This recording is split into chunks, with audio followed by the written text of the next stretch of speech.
Welcome back down the rabbit hole. Today's an exciting day for me. I officially get to move on from painting and flooring to building.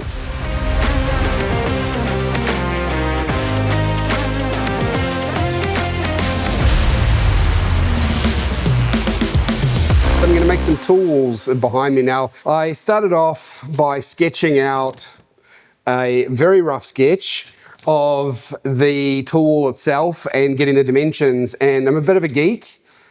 I love Excel, so even though I'm not that good at CAD, this is my MAD drawing, my Matthews applied drawing. And so what you'll be able to see is we've got a couple of the really awesome tool cabinets that I've just talked about, and then in between all of those I'm going to build some suspended Remu tool walls. I really want to be able to actually have them easily accessible so that I can use them all. Be able to go up to the wall, grab what I need, and work on these amazing cars. So let's get into it. I've got 29 linear meters. I need 25 linear meters worth of cut board. So I'm going to try and maximize the wood and not come up short.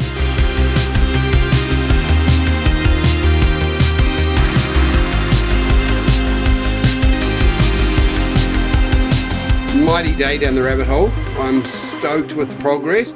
I got all the lengths cut plus some. In fact, just enough additional timber to get a bonus tool wall down the far end of the workbench. How is that for some strategic cutting? That's all I have left out of just under 28 linear meters. Pretty stoked.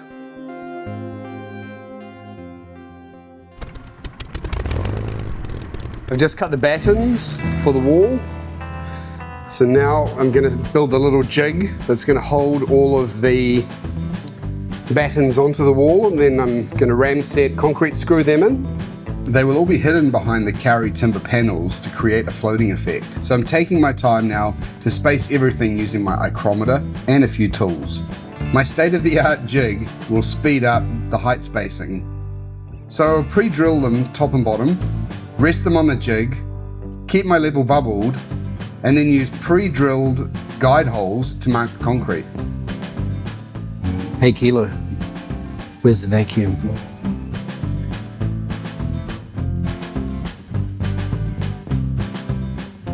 Ooh. Back to work.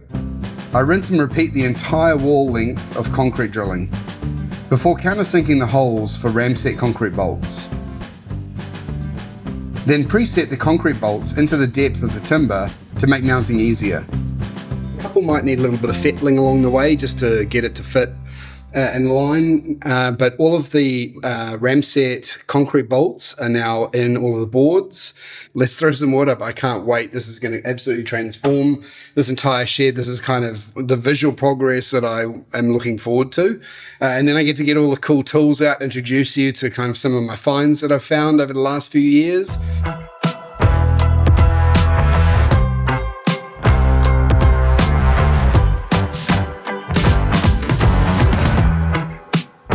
And then the next port of call, I'm going to start pinning up all of the kauri ceiling boards.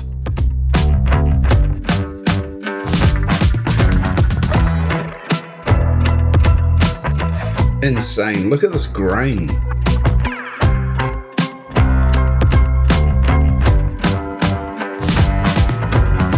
And just for a visual mock-up, to be able to come in here, have things on display, be able to grab my encyclopedias. We've got some really amazing turn-of-the-century Dyke's encyclopedias that are going to be paramount in the future for everything from sizing my carburetor against the bore and stroke of the engine with the jets, through to how to grease and lubricate all of the joints, you name it. Back in the day, they didn't have a gas station or a mechanic station down the road. So in 1910, they would send these manuals out with it. Like the original manuals that you would get with these cars were 10, 12 pages, and that was it. But it was simple enough, and I've used it for my Hudson, and they work really, really well. So I went a bit further, and the Dyke's encyclopedias came out, I believe, in the end of 1911 to 1912. And at that time, basically it was an encyclopedia of all of the cars that were around.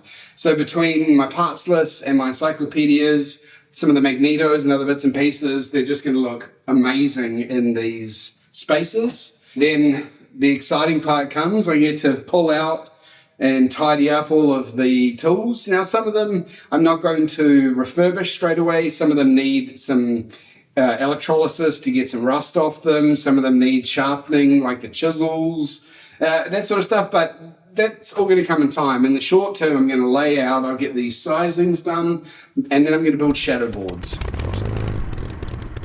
Today's the day. I'm going to start making some cabinets for the tool. As you can see, I've now pinned up all of the kauri ceiling boards that came from Cambridge. They're looking absolutely amazing. I'm going to probably give them another oil. And then I'm going to take the 2 cedar picture frames and make some cabinets. So let's get stuck into it.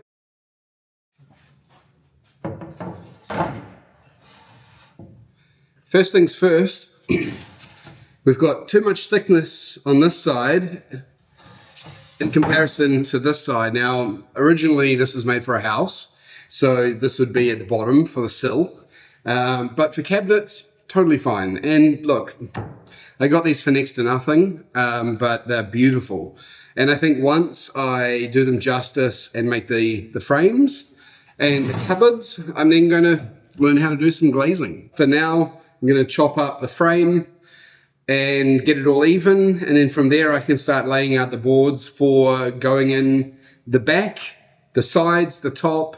So now I'm thinking of basically having a shelf where each window partition is, so that it's nice and neat and tidy, and you can see inside each of the panes as to what's on that particular shelf or in that side of the shelf. I'm probably going for a bit of aesthetic over function as much as I am function over aesthetic.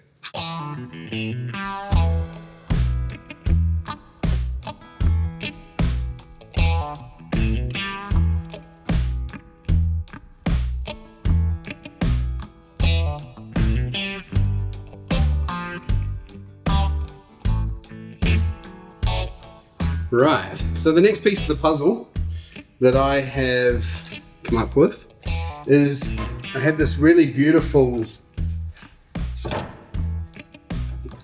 tongue and groove board.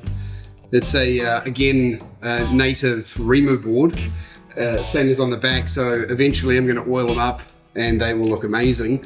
But in the short term, I've cut them all slightly longer than the window frames.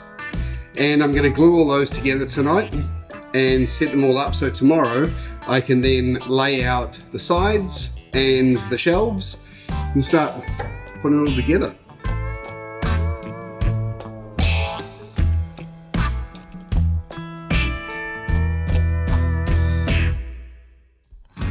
There's quite a rhythm to jobs like this. Panel by panel, the timber starts to find its place.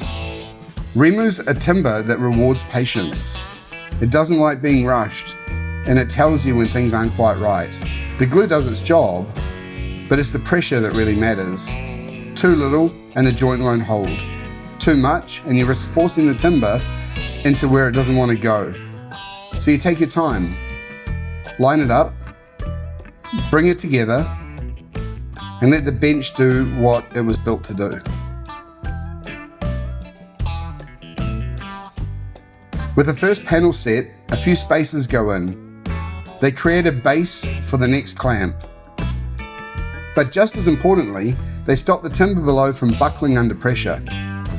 It's one of those small details that makes a big difference. From here, the process stays the same.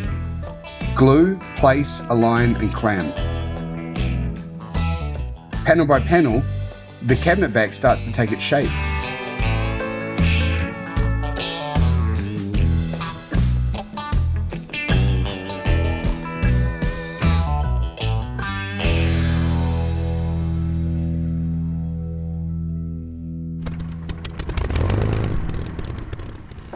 Well, it's the morning after the night before, and I've come in and everything is nicely glued up. It's looking really good. I forgot to take some shots of this last night, but I'm putting a lathe on this back tool wall here. And so I have created some mounting blocks for the belt drive assembly that goes above the lathe to go on the wall. So I found these really epic old wood clamps online. And they've done the job beautifully. They get a nice flat compression, a little bit of damage on a couple of the threads, but they still work really, really well. So pretty happy with that. So now I'm gonna undo everything, pull it all apart, and check it out. And then we're gonna start building some walls and some shelves and get it ready for gluing.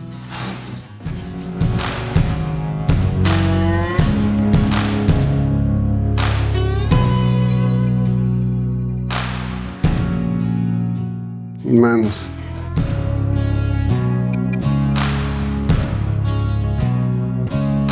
well, I've just pulled it out of the vices and it's come up really nicely. I'm really not concerned about the imperfections. This is a rustic cabinet. This isn't a precision cabinet. I guess people say that when they're not making it perfect, but I'm really very comfortable with it not being perfect. You know, I just want it to be functional and have a really beautiful aesthetic to it. And you know, this wood, you know, the wood itself is extremely old, and it's been out of a house now for the better part of 60, 70 years. So, you know, I think the imperfections, the slight bowing, that sort of stuff, once it's had a sand down and then a coat of boiled linseed oil, it's just gonna look absolutely amazing. It's time to find the line. The right angle, the clean edge, the one everything else will reference. From there, it's about slowing right down, measuring it properly, checking it again, because when the cuts are right, the rest will fall into place, and the panel can finally meet the front frames exactly as it should. You can now see definitively what it's going to look like in the background, and I think it's going to look pretty awesome. So come back next week and see the building up, adding the sides, the top, and the shelves that turn these into finished cabinets.